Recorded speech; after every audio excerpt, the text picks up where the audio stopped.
os capítulos de 5 a 7, mas em especial nós vamos começar falando do capítulo mais importante, que é o capítulo 5, Adivinhas no Escuro.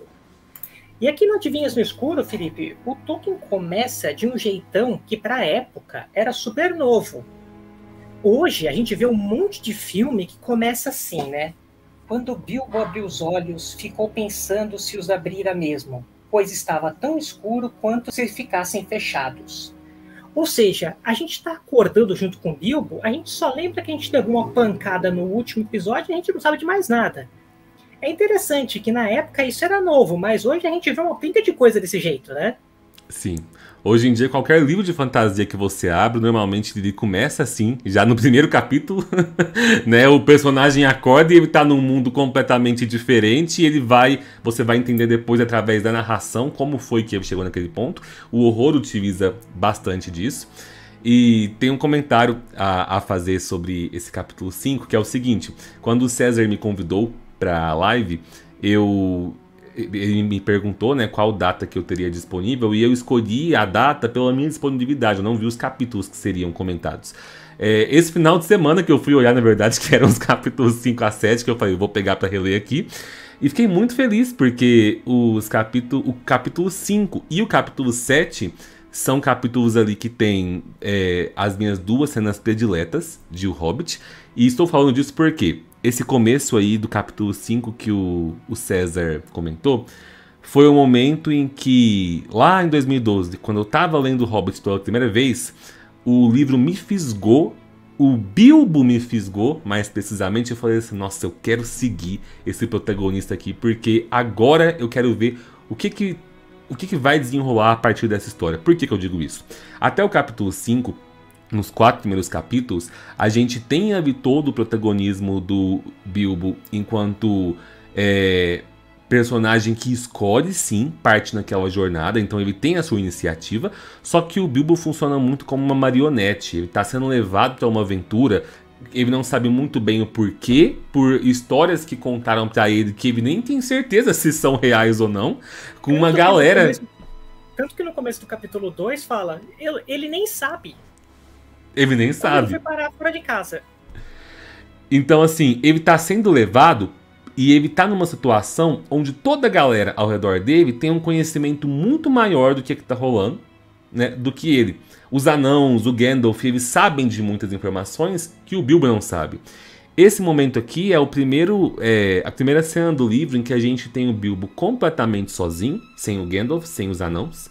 Quer dizer, eu sei que já tivemos lá no primeiro capítulo, mas assim, depois que a jornada começou, é a primeira vez que temos ele completamente sozinho e onde a gente vê ele realmente como o agente ativo ali dos acontecimentos. Então agora ele vai viver uma mini aventura que é só dele e que vai trazer para ele novas informações, né? Um elemento importantíssimo desse livro e importantíssimo para o Legendário de Tolkien, do qual a princípio aqui só ele tem conhecimento sobre. Tanto que, vamos falar disso mais pra frente, mas eu acho o máximo depois o fato dele não querer compartilhar com os anãos logo de primeira. E nem com o próprio Gandalf, embora o Gandalf desconfie, né? Então, assim, o começo desse capítulo aqui, quando a gente vê esse ponto de vista do Bilbo num local novo, tentando entender o que tem ali, que criaturas, que mistérios tem ali sobre aquela montanha, eu já falo, aqui temos o nosso protagonista, vamos pegar a mão dele e não largamos mais. Aliás, pelo visto a gente grifou as mesmas partes, porque você já deu a dica de uma coisa que você vai falar e eu já também grifei isso. Quando eu chamo o convidado, eu deixo livre.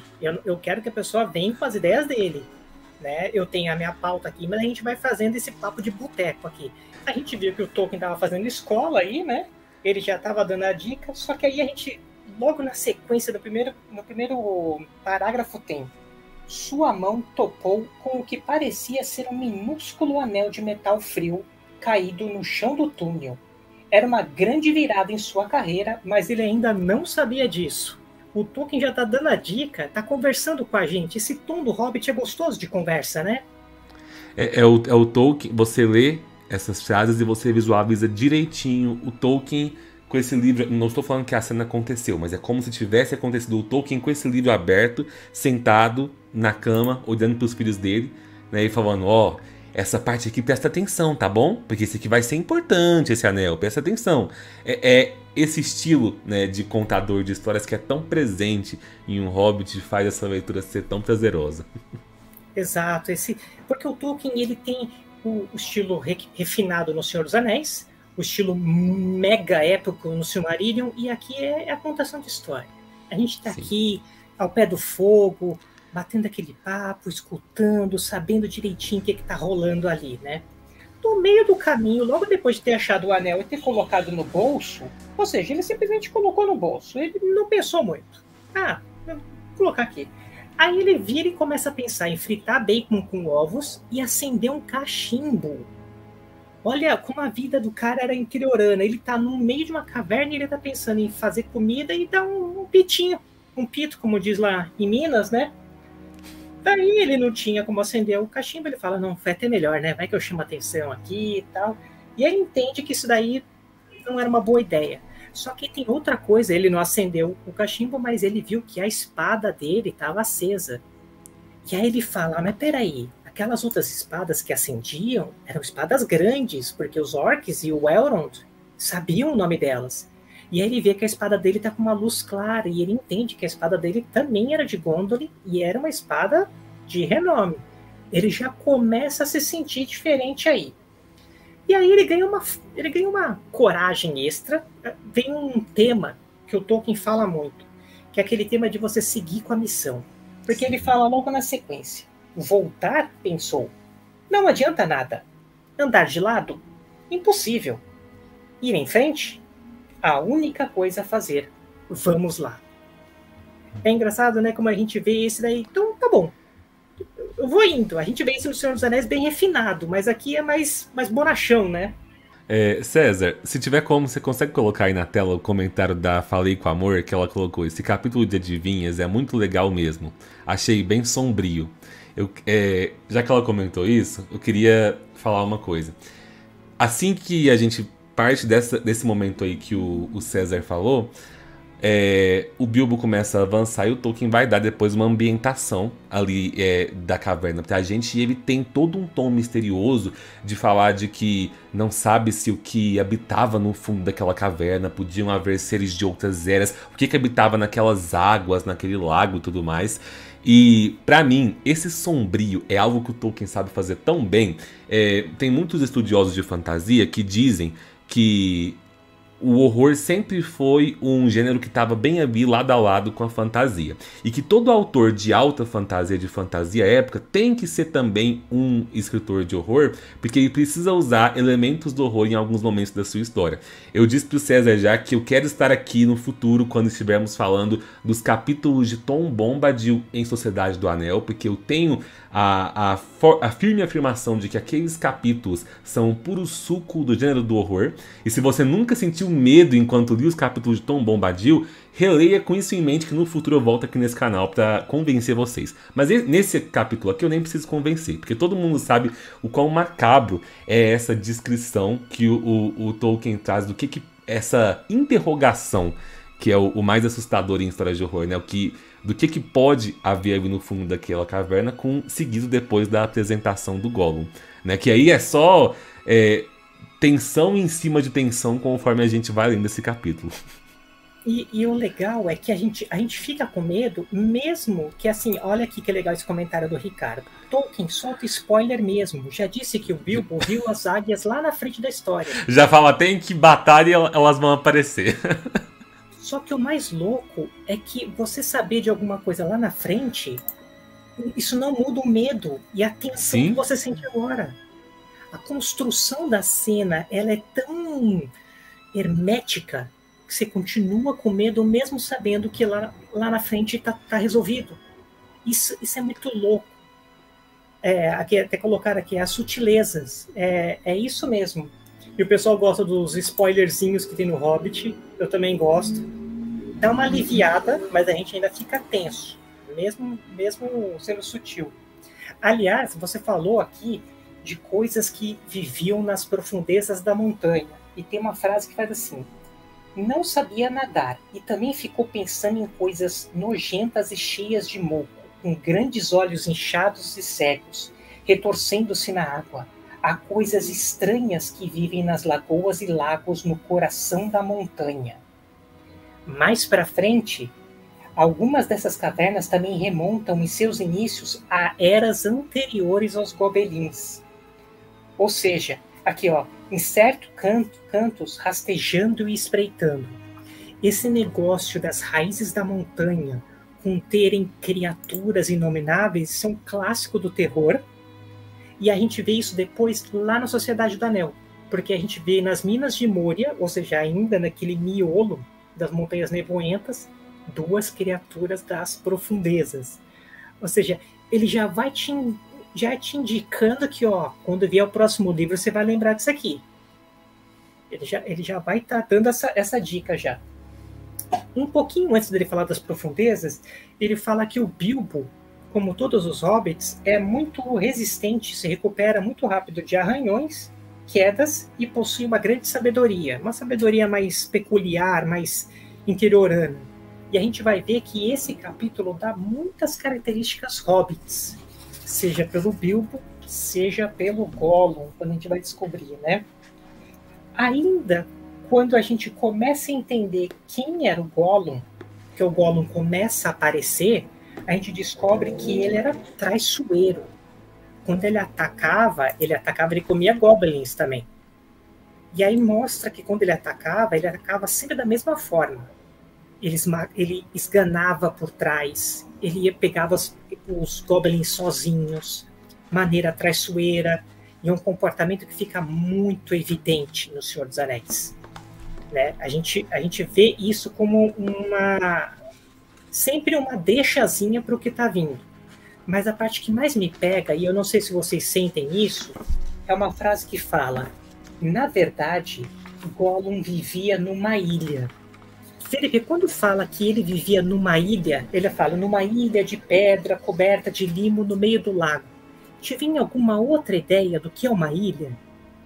De um ser que vive numa ilha? O significado de solidão, né? Um náufrago abandonado completamente, né? Alguém que está ali vivendo num mundo que é só dele, sem contato com o exterior. Exato. O Tolkien, ele vai entregando pra gente a solidão e essa coisa furtiva, Sim. de sussurro, esse isolamento, como disseram aqui no chat, em muitos elementos. Então, ele é um livro infantil? Na primeira camada. Que se você começar a mexer nessas outras camadas, você vê o quão refinado é esse tratamento que ele dá, né? E ainda mais falar aqui, é um isolamento autoimposto. Isso, um isolamento autoimposto. Uma coisa que sobre esse, se eu não me engano, é quase o mesmo parágrafo, onde ele começa a descrever a primeira vez que ele fala que ali naquelas profundezas vivia uma criatura pequena e escorregadia, né? É uma informação que imagino que o César deve saber disso aí há anos já, mas eu descobri no ano passado, quando eu li pela primeira vez o Hobbit Anotado, né? Que ele traz a informação de que na primeira edição do Hobbit, de 37, né? 1937, o Tolkien não tinha colocado a palavra pequena. Ele só falava que era uma criatura escorregadia. E que aí que o Tolkien ficou doido depois, quando ele começou a ver as edições estrangeiras, que tinham ilustrações e a galera ilustrava o Gollum como um ser gigante. Eu imagino que esse cara pegou os livros e falou assim: não é possível que num capítulo inteiro, em nenhum momento, eu falei que o bicho era pequeno, porque imaginaram que o Gollum fosse um ser gigantesco e não um ser praticamente do mesmo tamanho que o Bilbo, né? E aí ele teve que vir colocar essa alteração aqui. É muito massa porque o Tolkien é sempre muito lembrado por várias pessoas pelas suas descrições, principalmente geográficas, né? Mas muitas vezes o Tolkien ele deixa ali um vão bem amplo para a nossa imaginação quando se trata de descrição física de alguns personagens, né? E aí é engraçado que aqui a descrição, depois vai ter uma descrição melhor dos olhos e tudo mais, mas a primeira descrição do Gollum é essa, uma criatura pequena e escorregadia, e originalmente nem o pequena tinha. Então ficou aí a criatividade da galera. Quando o Gollum, porque a gente começa a ver o narrador falando o que o Gollum acha do Bilbo, Sim. e o que o Bilbo acha do Gollum.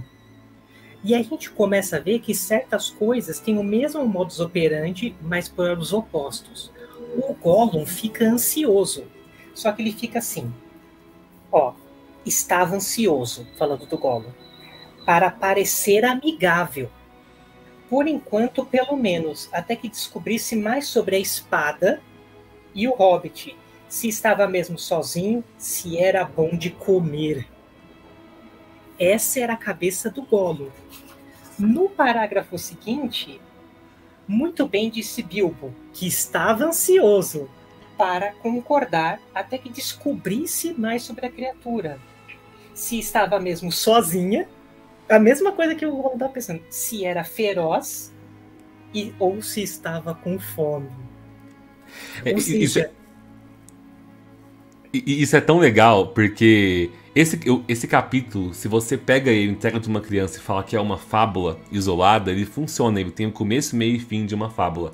E ele o Hobbit inteiro ele vai ter esse tom mais infantil, né? Uma história contada por uma criança.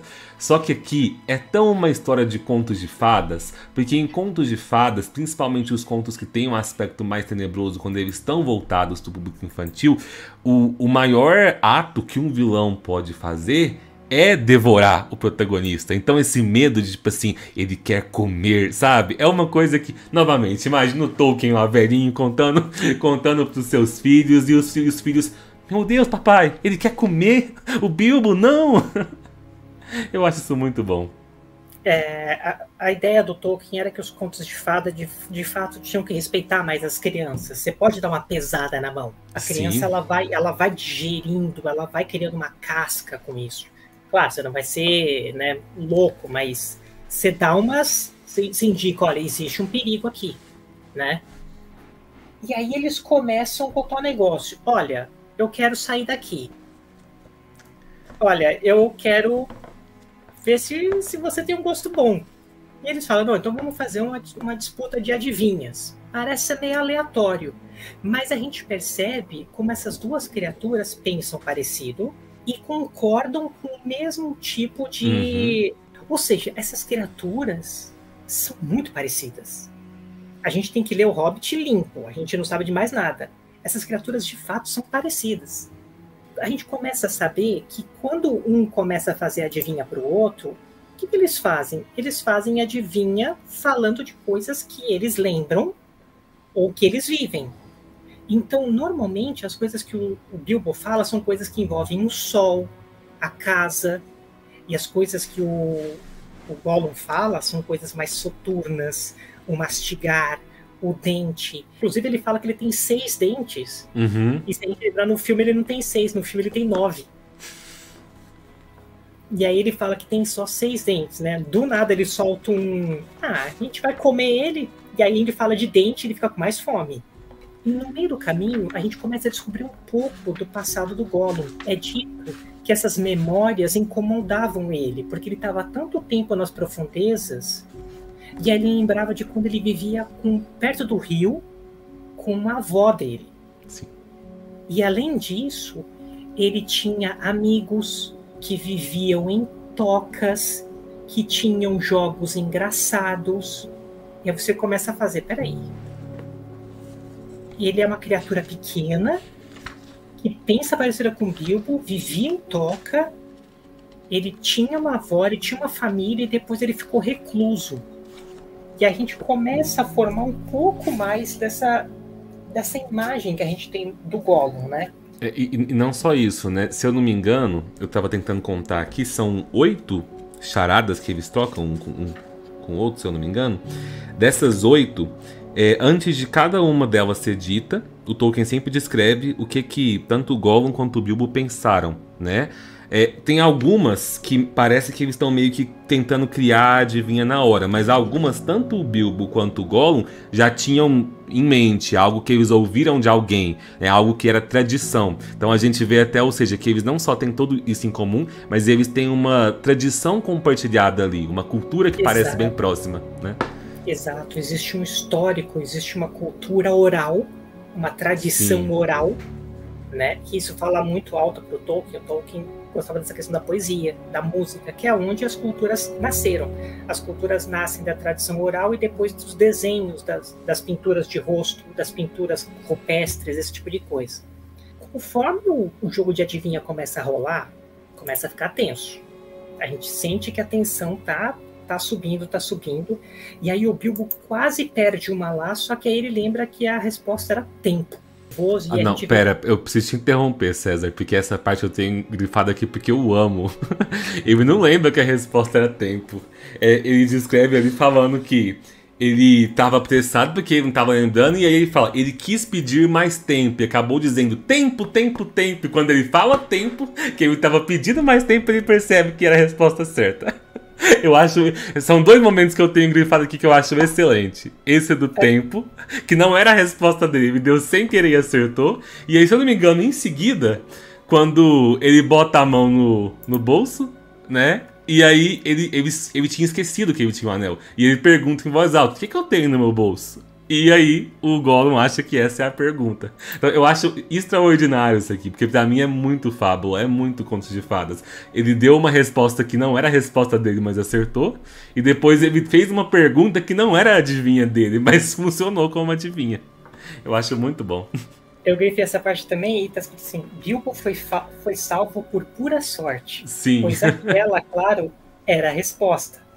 Só que a gente vai vendo que o Bilbo, ele tem muita sorte ao longo da carreira dele, assim, da carreira de gatuno dele. A gente vai vendo que ele tem uma sorte meio fora do comum. E depois a gente entende que talvez não seja tanta sorte, seja uma estrela, literalmente, que o Gollum e o Bilbo tinham que se encontrar e o Bilbo tinha que vencer o Gollum. Alguma coisa assim. A Lívia perguntou, Gollum era um hobbit? Sim, aqui a gente não fica sabendo direito. A gente vai saber muito bem disso depois. Mas ele era um hobbit.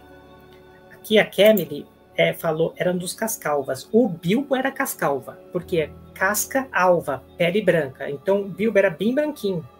O Gollum era de uma outra vertente que era mais parruda, mais forte, chamado Grados. Então nós tínhamos 3 famílias. Os cascalvas, que eram os menorzinhos, tipo o Bilbo e bem branquinho. Os Grados, que eram mais robustos, e tinha os pés peludos, que é os que a gente vê na série dos Anéis de Poder. Que faz até sentido, alguém, há um tempo atrás, colocou um comentário aí, falando se o fato do Gollum ter se isolado ali numa ilha com um lago em volta dele, podia ter uma relação com o povo dele também. E os Grados eram conhecidos por ser um povo ribeirinho, né, pescadores, então, de certa forma, deve ter relação também. Exatamente, exatamente. Cada família, nessa época, tinha uma característica muito específica, mas depois eles se miscigenaram bastante, né? E aí acabaram meio que fazendo uma coisa só, tal. Não é muito mais essa divisão. Uhum. Mas no começo, sim. Os Grados mais ribeirinhos, os pés peludos muito nômades, e os cascalvas eram nômades, mas com um espírito de liderança. Então eles atravessaram muito rápido as montanhas e foram tocando a vida deles mais rápido, né? Tipo, procurando saídas. Acho que também porque eram menores, mais fracos, né? Nunca entendi muito bem a dupla personalidade Gollum e Sméagol. Isso aconteceu por passar tanto tempo sozinho?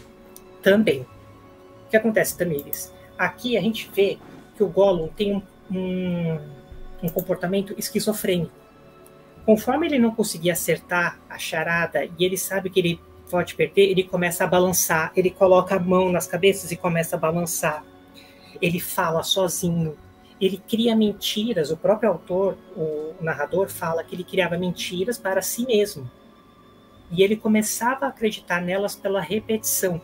Então ele tinha um pensamento esquizofrênico, né? Obviamente ele já tinha uma tendência a isso, só que o anel, que era um espírito que dá uma sensação de obsessão, tanto que é dito que ele no começo tinha que ficar usando o anel toda hora. Depois isso começou a cansá-lo. A cabeça dele ficava cansada, o corpo. Aí ele começou a usar numa bolsinha, perto da pele. A pele dele ficou irritada. Esse objeto, ele é diferente. Aí ele teve que deixar ele num cantinho, num lugar. Só que a obsessão dele fazia com que toda hora ele tivesse que ir para olhar, para ter certeza que está lá. É um tipo de toque. Ele viu, ele sabe que está lá, mas ele tem que voltar. Então essa esquizofrenia foi sendo elevada à potência pela própria obsessão. Ele já tinha isso, e isso foi um gatilho que foi maximizando. Como Sim. todo o quadro psicológico, né?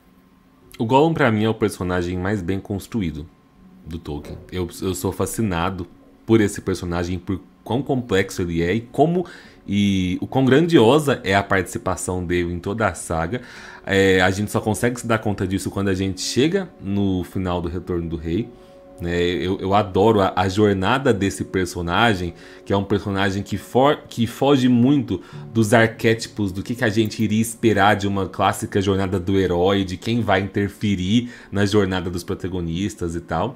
Mas desde aqui, algo que é muito interessante é sempre que você vê essas duas personalidades do Gollum conversando um com o outro, você interpretar de certa forma assim que vou usar o termo aqui, a voz do anel. A voz do anel meio que acabou influenciou tanto ele que foi replicada pela mente dele como essa segunda personalidade, né? Então, assim, é como se fosse ele e o anel dialogando o tempo todo. Só que não é mais o anel, porque já é a mente dele calejada pelo anel. É algo muito bem construído. É extremamente bem construído. O Sméagol, o hobbit ribeirinho dos Grados, ele se fragmentou.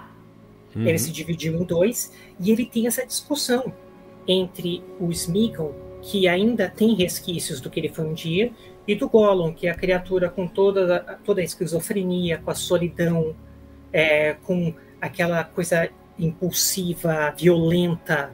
E essa conversa é daí que vem a voz do anel mesmo.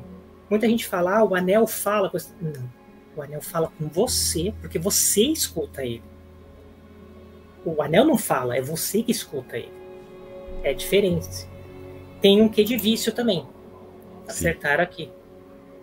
Então, de fato, é um tratado de psiquiatria. Com certeza, se você pegar um profissional de psiquiatria, ele vai delimitar uma lista de coisas. O mais engraçado é que o Tolkien não sabia disso. Ele criou baseado em algumas coisas que ele viu, que ele leu, e que ele achou que estava indo em direção ao que a história dele pedia. Conforme a gente vê aí que o Bilbo deu sorte no tempo, o Gollum começou a ficar meio nervoso, e aí o que acontece? Acabam as adivinhas. E aí, novamente, por algum motivo, aparece a sorte de novo, o Bilbo coloca a mão no bolso e... O que eu tenho no meu bolso? A gente sabe que o jogo de adivinha era sagrado, você está burlando. Só que, mesmo sendo sagrado, se a pessoa aceita, se ela tentar primeiro, ela aceitou. E aí o Gollum caiu sem querer, né?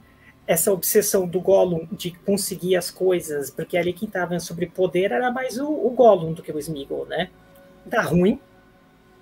E ele fala, então peraí que eu vou buscar uma coisa na minha ilha e eu já volto para te mostrar a saída. E todo o tratamento que o narrador vai dando pra gente, falando que ele ia pegar o presente de aniversário dele, voltar e esganar. Ou seja, era frieza pura. O Gollum jogava sujo, traiçoeiro, covarde. Só que, contra a covardia, o Bilbo tinha muita sorte. O Bilbo sente que vai dar ruim, e aí ele vai fugir, o anel, por algum motivo, entra no dedo dele. E aqui, quem gosta de defender mais uma visão, que é a que eu gosto, é que o anel, sim, ele tinha uma certa força, uma preponderância para algumas ações pautadas, que ele escolheu um novo hospedeiro. Porque aquele estava deixando ele longe do mestre dele. O anel tinha que voltar para o mestre dele. Você tem essa sensação, Felipe? Sim, com certeza. Inclusive, eu só queria destacar aí, eu ia falar de um comentário e eu deixei isso... Peraí. Pode falar que eu tô subindo aqui. Teve alguém, eu esqueci quem era a pessoa, que comentou sobre o fato do Gollum ter sido capaz de resistir tanto tempo ao anel sem virar um espectro por ser um hobbit. né? Que Exato. isso ajudou. E o outro comentário que estava aqui embaixo. Mas sim, o anel, ele sempre. Quando a gente vai ter uma noção melhor disso conforme a gente lê o restante da saga, né? Aqui, quando você pega o Hobbit como o primeiro livro que você tá vendo, é a primeira vez que você vê esse anel entrando por acidente no dedo de alguém. Então, aqui você não vai pensar ainda que o anel tá sendo um agente ativo ali nessa situação, né? Mas alguns livros mais tarde você fica, gente, esse anel de boba aí não tinha nada. O Adriano falou que, se não me engano, haviam cerca de 500 anos que Sméagol tinha se tornado portador Isso, de era um esse anel. comentário aí. Uhum. Exatamente. Sim, é isso mesmo. Ele ficou 500 anos. E aí o que aconteceu? Não só ele estava... O Hobbit tem uma resistência maior, como teve duas coisas que fez com que ele não virasse um espectro. A primeira é o Sauron estava fraco. O Sauron não estava no auge do poder, como foi no caso com os 9 espectros. Quando os 9 reis dos homens colocaram os anéis, o Sauron estava trincando de poderoso. Aqui o Sauron era só um espectro recobrando as forças e a forma física. E além disso, esse cansaço mental fez com que o anel fosse usado menos vezes. Então teve um quê de acaso aí também, tá? E aí uma coisa que é muito massa em relação a tudo isso, da importância que o Gollum vai ter na história como um todo, mas é outra mudança também que teve, né, da versão original do Hobbit, depois da versão que o Tolkien alterou para republicar, que é a questão do Gollum. Originalmente o Gollum dava o anel pro Bilbo, né, como meio que um presente por ter vencido o jogo de charadas dele, né. Então o Gollum é como se ele, tipo assim, ele aceita, eu vou dar o anel pra ele, né, porque foi merecido. E depois o Tolkien teve que reescrever esse capítulo do Adivinhos no Escuro, porque ele percebeu que com o que ele construiu pra Senhor dos Anéis, não fazia sentido o Gollum ceder o seu precioso, né? E aí, desculpa trazer esse spoiler lá da frente, lá de Sociedade do Anel, mas eu acho incrível quando o Tolkien começa a escrever. É no prólogo, né? Que ele vai e fala que o Tolkien conta que o Bilbo contava pra todo mundo que ele tinha ganhado o Anel do Gollum como prêmio, mas que o Gandalf, depois de muito insistir, conseguiu que ele contasse a verdadeira história. Que é tipo o Tolkien justificando por que existem dois livros diferentes, né? Por que tem duas versões desse capítulo. Aí, não, porque a primeira era o que o Bilbo contava, né? A segunda aqui é a verdadeira. Eu acho o máximo as artimanhas que o Tolkien tem de justificar aí o que ele já teve que reescrever. É muito bom. É pior. Você está falando que o Tolkien está justificando, certo? Ele não falava que ele justificava. Ele afirmava. Eu não escrevi esse livro. Foi outra pessoa. E na hora de tradução, na hora de traduzir, e na hora de... Alguém errou. Eu não tenho culpa. Mas a gente vai descobrir o erro. Eu e você juntos. Aí eu te falo. É muito liso. Não adianta você tentar pegar. Não vai conseguir. A Natália soltou uma importante pergunta aqui. O anel se aproveitaria da fraqueza para manipular as situações? Na verdade, o anel cria fraqueza. Uhum. O anel cria uma raiz tão grande na sua cabeça que ele se torna sua fraqueza. Ele te domina. É um vício. Sim. É literalmente isso. Depois que a gente vê aí a perseguição, o Gollum passa reto e fala... eu acho que ele fugiu, eu acho que ele foi pela saída, então eu vou impedir ele. E ele sai correndo, e o Bilbo quietinho atrás e entendendo, não, porque ele colocou e os goblins não vão ver ele, não, mas vão descobrir. E aí ele começa, aí o Bilbo fala, caramba, eu tô invisível então. E aí que ele se toca. E aí tem uma hora que o Gollum tá na frente da saída. E o Bilbo, ele fala assim, o que eu faço? E aí eu vou ler para vocês, porque eu acho essa parte sensacional. Bilbo quase parou de respirar e ficou ele próprio rígido. Estava desesperado. Precisava ir embora. Sair dessa escuridão horrível enquanto lhe sobrasse alguma força. Precisava lutar. Precisava apunhalar aquela coisa imunda. Apagar seus olhos. Matá-la. Gollum pretendia matá-lo. Não era uma luta justa. Estava invisível agora. Gollum não tinha espada. Gollum ainda não tinha ameaçado matá-lo de fato, ou tentado matá-lo. Estava desgraçado, sozinho, perdido. Uma compreensão repentina, uma piedade misturada com horror brotou no coração de Bilbo. Um vislumbre de dias intermináveis e nunca registrados, sem luz ou esperança de melhora, pedra dura, peixe frio, tocaiando e sussurrando. Todos esses pensamentos passaram no clarão de um segundo. Ele tremeu, e então, de repente, em outro clarão, como que carregado por uma nova força e resolução, ele saltou.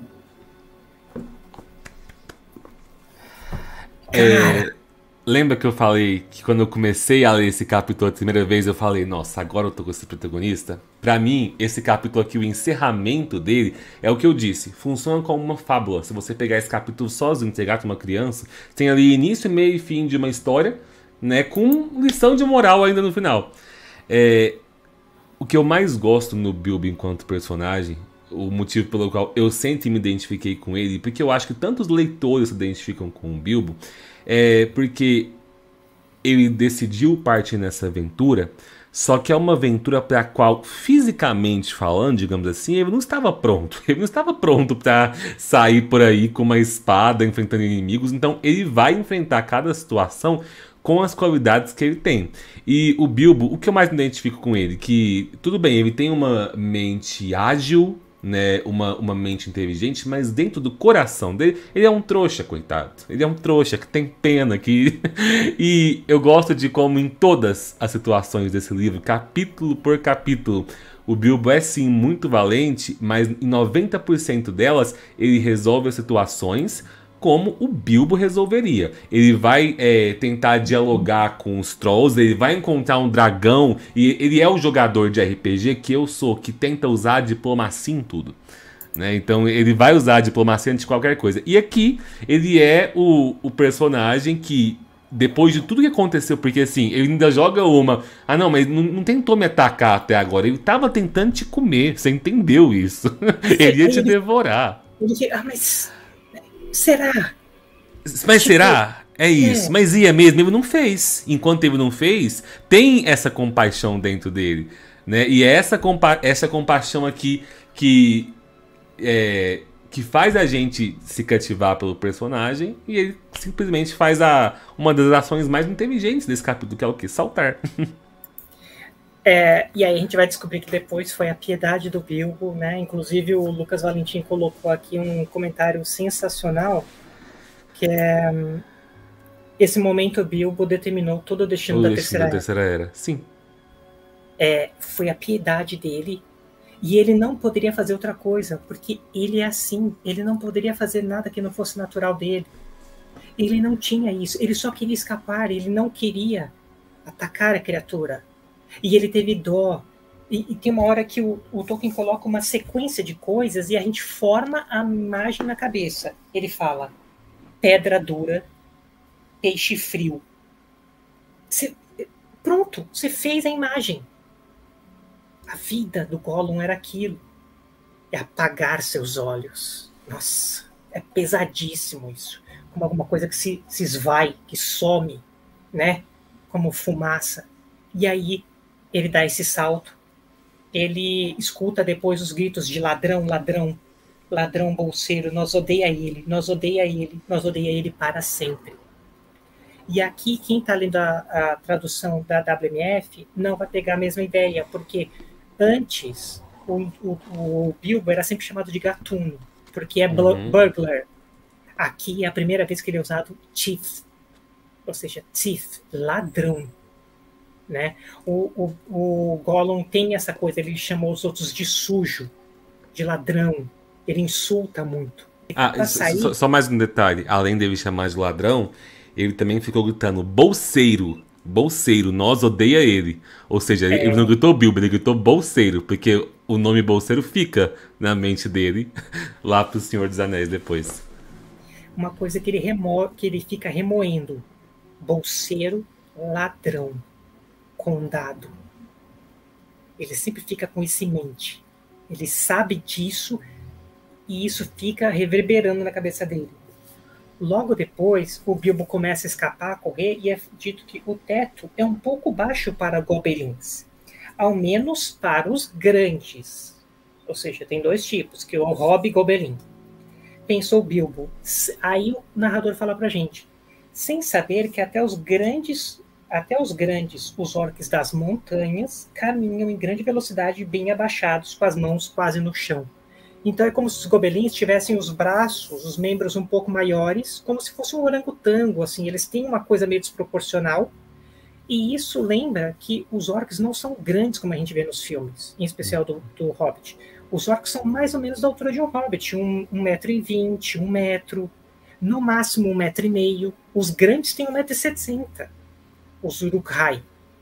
Eles são parrudos.